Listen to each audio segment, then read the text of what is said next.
didakwa melakukan tindak pidana korupsi dan tindak pidana pencucian uang sebesar 300 triliun.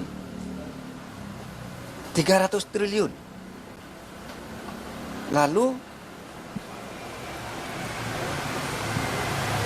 tuntutannya hanya 12 tahun. Dengan uang yang tadi 300 triliun itu dikembalikan hanya 210 miliar. Ditambah satu denda 1 miliar. Itu sungguh menusuk rasa keadilan. Karena apa?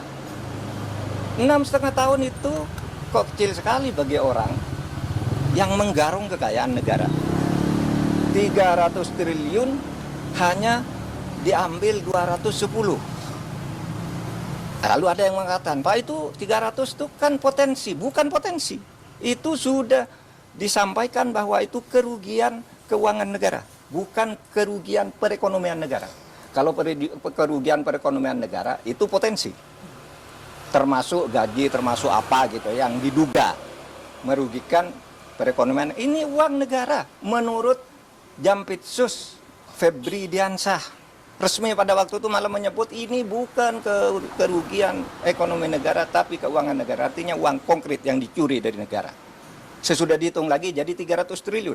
Hanya dikabulkan perampasannya 210 ditambah denda 1 miliar berarti 211. Ini sungguh tidak adil. Ini 300 triliun kena hanya 250 miliar.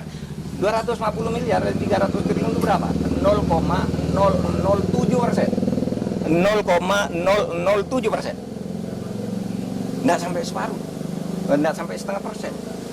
Anda bayangkan itu.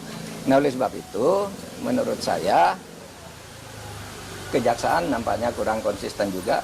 Mengapa menyebut dakwaan 30, kok kemudian tuntutannya 250? Kan terlalu jauh, meskipun sudah dihitung ulang oleh pengadilan, terlalu jauh itu. So, berarti kalau dari 350 jadi ini, berarti seluruh dakwaannya itu agak hoax, gitu ya, agak tidak tepat. Nah, itu supaya diingat bahwa kita mau mengembalikan aset sekaligus memberikan hukuman yang setimpal.